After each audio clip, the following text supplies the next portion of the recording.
Sat down today for morning meeting with San Diego fire engineer Paul Lotze to discuss the state of the U.S. economy and where to find opportunities in the coming weeks and months. Paul's a wealth of knowledge and has a great perspective on how to navigate through these tough financial times. He also gives some great tips on where to find more information if you're interested in learning more about financial education. Hope you guys enjoy it. Hey, Paul, thanks for meeting with me. I had a few things I wanted to just talk to you about the economy, where we are, where we're going, just take your temperature on things and hopefully give people the chance to get to know you a little bit better, maybe outside of work. So with that in mind, why don't you tell me a little bit about yourself and who you are and where you came from? Thanks, Kyle. Appreciate you doing this and starting something that we haven't had at San Diego Fire Rescue Department before, and building a platform for anybody who wants to dive deeper into their financial education and grow in that area can. So a little bit about me. Probably when I was in high school, sometime I decided I want to increase my education in the area of wealth. So I asked a friend who had a wealthy father what to do, and he said, my friend said, go to the library and start checking out books. So at some point in my late teens, early 20s, that's what I started doing, and just been increasing my my education in that area ever since. And then my first career was in tax and finance. I had a great opportunity to work for a small firm that they hired me to do taxes for their financial clients. And the senior partner was 73 years old, and he was working his way into retirement, working less days, and the junior partner was picking up more days. And the hope was that they would train me up and I would be able to step into a position as a junior partner. And I'm still thankful today for that opportunity, and occasionally drive by that business while at work. So I did that for a very short period of time. And while I was there, I always had in my mind and heart pursuing the fire service. And so I did transition to the fire service, but I always kept and maintained a passion for personal finance. And I'm always excited when I get an ear to listen to my passion. So That's amazing. I guess probably in the middle of April, you don't miss that old career, do you? No, and I can relate to the tax preparers who are that's their crunch time. That's their season where they're really working hard. I still think it's a great career. I think it's a great business you can own and be and run it on yourself and be independent. I call that my first career. Had a few other things I've done, like many people. One investment experience I had, and probably my favorite one, is I was able to work with some really nice people in Alabama.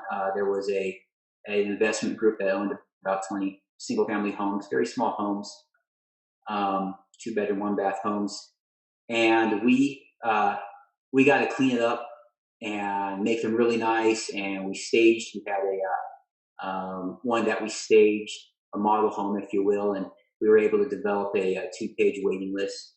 Lots of people wanted to move in, and what we noticed were there were a lot of single moms that really desired the area. And I realized, hey, we created something that appealed to a specific niche, and it was really neat to see that we could serve something and create a place that felt safe and was attractive to a large portion of single moms who were wanting to rent there. We cleaned it up, we increased the profit margins, and I think we did a really good job for the investors, to the point to where we were able to start building more homes on the property and get into a little bit of development. So that was probably one of the fun experiences I've been able to have pursuing That's this. amazing. Yeah, it sounds like you have a significant background in personal finance and in real estate, and kept your finger on the pulse on the economy itself and economics in general since leaving your former career and now joining the fire department. What motivates you? What motivates you to pass along the message to some of the firefighters that you see at our training station up at 44th? Great. I'm glad you asked. Thank you. As it relates to firefighting and San Diego Fire Rescue firefighters, it's my personal mission to serve their financial prosperity by whatever means I can. and it started to grow after I was hired, and I started to hear a few truths that I thought could use a little tuning based on my background in taxes. And since then, Bo and Reinhard and I were able to make the first comparative analysis chart for retirement accounts. And yeah, that's available in the files section on that FIREhouse Facebook page. Yeah, that's excellent. And then you gave me the opportunity to be able to present to the new hires at the end of the academy. So a couple years ago, I created a presentation to fill the need for the new hires. And some of us who have been doing this a little while as far as our career and know the importance of starting early, what I realized after talking to them was the majority of them were very unclear about what exactly they had. And some, in fact, thought that because they had a retirement package, they could essentially come to the day of retirement and they'll be okay. And after talking to them, one of them asked me one time, they said, so if you never gave me this presentation, what would have happened? And I told them, well, you would have been in a really bad, scary place where you wouldn't have had enough. And so that was a big eye-opener to him. So as I had developed this presentation, and you had mentioned desire without, we hadn't talked, and you mentioned desire to deliver something to the recruit since you're down in training at the academy. And I said, hey, I can do it. And then so you and I worked that out, and I've been able to deliver that presentation. And something that feels really good is every time I sit down with the new hires and I see them increase the dollar amount that they're contributing to their 401ks, and because it's something that's measurable. If I've seen 20 to 50 do it and increase it a little bit, you can run the numbers, and I can see that in just a few years, that's going to be in the millions. And as a team, knowing that we have been able to increase the financial preparation to San Diego City firefighters in the millions, that feels really good.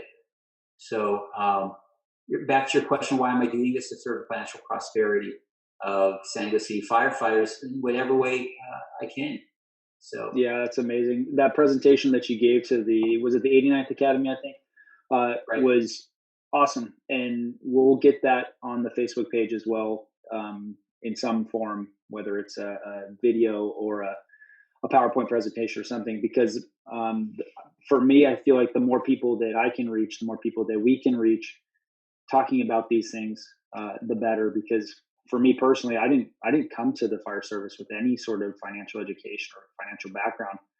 What it took for me was sitting down with other people that understood it, that knew about it, that had made all the mistakes before, to take me under their wing. And that's what I'm trying to do here with the Facebook page and with videos and meetups and all that sort of stuff. So I think for you and I, our mission is really well aligned, just to get that information out there. Now, like I've heard you say before, it's not enough just to have the information. You got to go out there and be deliberate. You got to go out there and take action. So it's information that you can use, but then you got to go out there and take action on it. So hopefully people see this and it stimulates that intention.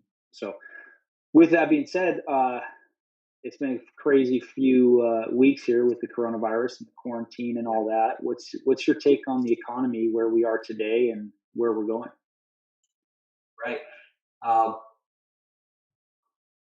My favorite resource for market updates, because I want everyone to know that I go someplace to get the information. I want you to know everything and have all the resources I have, so you can then gather it for yourself and be empowered and equipped to make better financial decisions. So my favorite place I go for market updates is financialsense.com. And that's with the S-E-N-S-E. And so I've been watching them a lot. When there's significant things happening in the market, I really turn to the Lavas and their team for this information. And in sifting through that information and listening to them, where we are right now, our numbers are surpassing numbers from the Great Depression. So, we're in a serious place economically. And which numbers are you referring to specifically? Yeah, unemployment claims I think we've just had 13.5 million new unemployment claims filed. I think the numbers were that's for a total of nearly 17 million unemployment claims. Um, small businesses have said that 50% of them can't go more than 2 months without reopening their doors and starting to generate revenue again.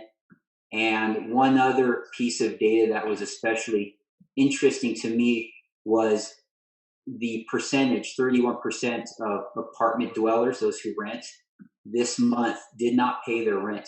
And that's significant to me because what that does is it connects what has happened with the economy, the government shutting it down.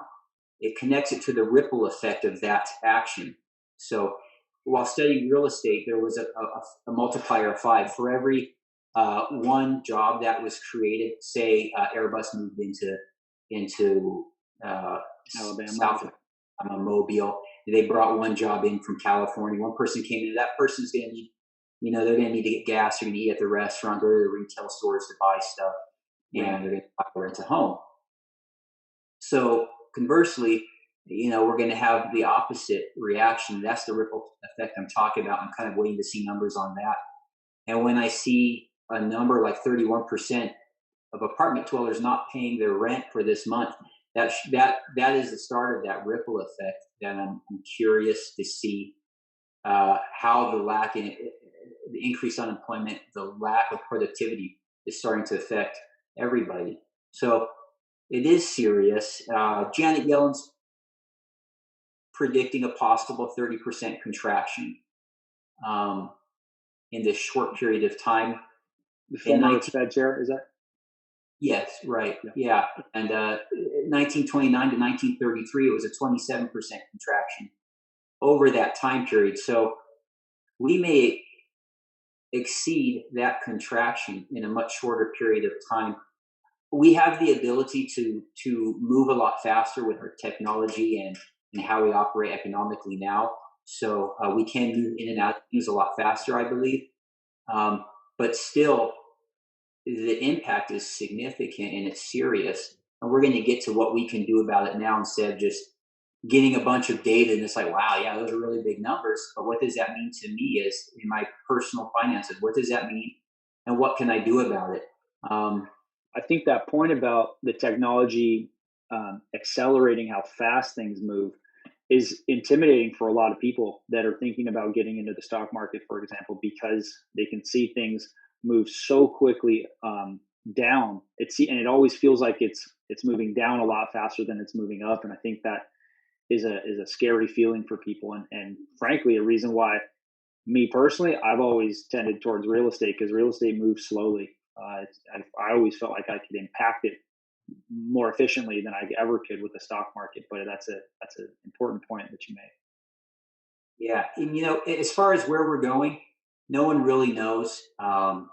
Here's some good things to look out for as far as where we're going and how long this will last. Is really watching for when the quarantine is lifted, because that's going to determine when we're going to start to get back on our feet. Have that revenue start to come back in, the jobs going back up. But how that looks, some things to consider is the severity of this virus and the spread, the breadth and duration of the social distancing, the impact that has, financial and economic impacts of those measures, and the policies. And I want to touch on the policies really quick because I want to make a point of awareness for everyone who listens to this. And this is an incredible piece of momentum that policymakers can jump on the back of to push whatever it is that is important to them. And I'm not going to say what hey, I'm affiliated with this political stance and this is what I'm looking out for. But I think this is what's important to every person, and that is our freedom. So be wary of anything that's going to limit our choice. And don't tune out, but be tuned in to anything that's going to decrease our freedoms and specifically our freedom to choose. So freedom to choose is very important, and we fought very hard. Our forefathers did a long time ago to give us something and a government that can protect us and protect our freedom to choose. So I just absolutely approach it, pay attention to that. And if you I see, think that's important. yeah. So, um, So with all that said, Paul, what are some things some people should be thinking about? Obviously they're going to be paying attention to the economy. They're going to be ears to the grindstone. What are some let's say some sectors that you like, or some assets that look attractive to you, or opportunities that they might be presenting themselves near term, medium term, and maybe long term? And I'm not asking you to give me recommendation stock picks or anything like that. Just I broad strokes. Yeah, appreciate that. My concern with doing that. So if you want to continue to actively purchase stocks during this market, consider the sector that you're going to enter. Choose the sector that's the healthy sector. Stay away from energy. It's really volatile right now with Saudi Arabia and Russia and a massive excess of supply, while we're in a period of significantly decreased demand for energy and oil. I mean, people on the roads are not driving, airlines are not flying, and there's this massive oversupply of oil hanging out right now. So stay away from the energy sector, and then naturally we can see the importance of solid companies that provide niche staples that everyone requires right now. So the sector that includes those staples, a lot of those companies, some of them continue to go up during this whole thing, and these are great companies that pay excellent dividends, which when you're not getting your returns in traditionally secure investments in treasuries, you can make up for that with solid companies paying really good dividends. Can you just explain quickly what a dividend is? The example I like to give is dividends are to stocks what rental income is to real estate. So it's in addition to getting that appreciation in your asset that you've purchased, a dividend is going to be the income that it's going to generate. Okay, that makes perfect sense. So those are great recommendations for big picture sort of things that people can be looking for. If people wanted more information, if they were looking for additional resources, how about like a good book to get them started on their investing path, or thinking about personal finance or anything else? Where would you lead them? Other than, of course, our Facebook page. Yeah, of course. Yeah.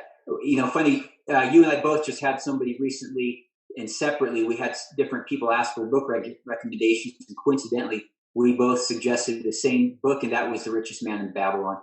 A fun read, and it covers basic principles of finance, and truly you don't need to have tons of knowledge and get the inside scoop to get that hot stock tip to be successful. Practice the old truths of your personal finances, and just slow and steady wins the race. And one of my favorite people I like to follow, in addition to Financial Sense, is Stephen K. De Silva, because he covers the behavioral side of it, where if we only needed to know about money to make a lot of money, there'd be a lot more people with a lot more money. But a lot of your wealth depends significantly on your belief systems that you have in place. So if you find yourself repeating unhealthy patterns in the area of finance or other relationships, go after those behaviors and see what you can do to get change and growth and healing and overcome whatever it is that is challenging you in that area. So Stephen K. De Silva has a website, prosperoussoul.com. It's a Christian-based philosophy, but the truth is truth regardless. And I believe that all truth came from God, but even if you don't believe in God, it's still truth, and it will still point you in a good direction. So I really like him. And I mentioned the book Richest Man in Babylon. And something Stephen talked about was what we can do right now, and this is what we can do. We can take action. So how you take action, do this. Consider the business analysis acronym SWOT: strengths, weaknesses, opportunities, and threats. See what those are in your life right now, or what the potential for different things are, and in consideration, apply those to your planning. Make a plan for this month. Make a plan for what's going on in the middle of this pandemic. Make a plan to move forward. These are time horizon based plans. Make a plan for when it ends, and make a plan for where you want it to be. So take different time frames and have your plan adjust and change according to the different outcomes and the potentials and how it applies specifically to you. Most of us don't have the money that these massive companies have sitting on the sidelines, which is a good point for personal finance. Some say cash is trash, but when it sustains you through a downturn, and it's that emergency fund that allows you to get on your feet and pay for your expenses and get through these storms, it is important, and it is important to have those things. And big companies like Apple, I think Apple had a few $100 billion. Berkshire Hathaway, I think, it had 126, 130 billion. So going into this, so they're positioned to take advantage of opportunities, and also they're going to be able to sustain themselves through the downturn. These smaller companies, in fact, I just talked to some people who work for a company locally today. They just went to the SBA, Small Business Administration, SBA.gov, and had to take a $150,000 loan to keep their business up and running and covering payroll. Well, if you take a loan, yep. I was just going to say, it sounds like those folks had a plan and they acted on that plan. Like you were saying before, it's not enough to just have the information. We can give all the resources out there in the world, but if people aren't willing to go out there and take action, none of it's really going to matter. And if you do conduct that SWOT analysis, at the end, you need to take action. And I think that's the biggest takeaway of this whole meeting here is we can provide the information, but then you got to go out there and make it happen. So with that being said, Paul, we can wrap it up here. If people wanted more information from you, where could they find you? Well, I think reaching me through your Facebook page is an excellent way. Put a post on there and I'm reading it. And, you asked me, I want to plug the Firehouse Facebook group. That's a great platform, and you have a lot of good information there. And with that, you have the opportunity to reach all of us who are trying to promote the growth of in the area of finance for firefighters. Awesome. Well, we appreciate that. Thanks, Paul, for your time. And we'll see you soon. Thanks, Kyle. All right. Thanks again to Paul for joining us today. Paul's a wealth of information, just an all-around good guy. If you want to follow Paul on Facebook, he's Paul Lotze, Lotze, or on Instagram, paul.lotze. You'll follow us on Facebook. We're at The Firehouse. That's f.i.r.e house. Or on Instagram, _fire_house. Or on LinkedIn, The Firehouse Investors. That's all caps fire, lowercase house investors. If you like this video and you want to see more, please like, share, and subscribe. But take what you learned today, go out there and get some. Station F.